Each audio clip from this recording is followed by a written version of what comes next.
No title, no money. Harry, Meghan cries their eyes out as Queen dashed their financial hopes. Queen Elizabeth's death reportedly caused a vast cloud to settle on top of Meghan Markle and Prince Harry's financial future. Journalist and royal commentator Jonathan Saccardotti issued these claims in his interview with Express UK. He began by admitting, "There's been a lot of talk recently about them delaying the Netflix program. Netflix has been saying they want it to come out immediately after The Crown, which presumably is what they bought it for, to capitalize on that royal interest. The Crown's producers have decided that they won't go up the current day and include the Meghan and Harry story, for example, so it seems ideal for Netflix that they would have their own Meghan and Harry series to follow up with immediately afterwards." He even referenced Meghan Markle's comments and claimed, "It did sound, from what she said, like they have lost control over the narrative of that piece somewhat. There have been some rumors in the press that the couple have been in trouble because their truth in the Netflix series and Harry's truth in his forthcoming book are somewhat different in some details. And of course those truths, in inverted commas, have to correspond with the truths that they put into the Oprah interview and this Variety. I think what people are noticing is that there are irregularities, as Her Majesty the Queen put it, recollections may vary. It seems that in this case, sometimes their own recollections may vary, and I think there's a fear that in the Netflix series, they haven't necessarily got full control over the narrative that they would have liked to have.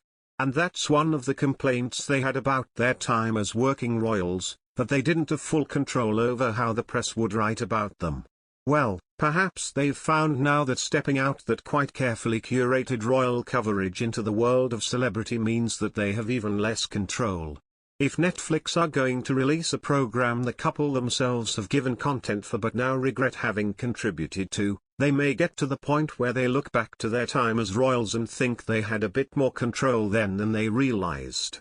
Harry and Meghan Markle stepped down from the royal family in 2020 and have since moved to California. The former Real Housewives star, Bethany Frankel, 51, has suggested the Duke and Duchess of Sussex forget doing interviews. Meghan and Harry sat down with Oprah Winfrey for a tell-all interview which was televised last year, where they addressed the difficulties they faced as working royals. The highly publicized chat sent shockwaves around the world as the couple discussed their fraught relationship with the firm. Meghan also opened up about her mental health as she talked about navigating life in the palace with Harry as her sole source of support. Bethany recently claimed the royal family must be frustrated by the constant scrutiny and don't need a sideshow. The former Real Housewives star addressed Harry and Meghan in her latest royal podcast, Just Be, as she urged the pair to ditch doing interviews. Speaking on September 29, Bethany said, "In Buckingham Palace, there is a code. There are laws and rules and you follow them. If you choose to leave the royal family, then you have chosen to leave the royals. You are not performing royal duties. You are not a working member of the royal family." She referenced the debate around Harry wearing his military uniform to Queen Elizabeth II's funeral and felt when leaving royal duties you may also lose access to certain privileges. This is a line to a throne that has gone on for hundreds of years. It so far exceeds personal gripes, the podcast host continued.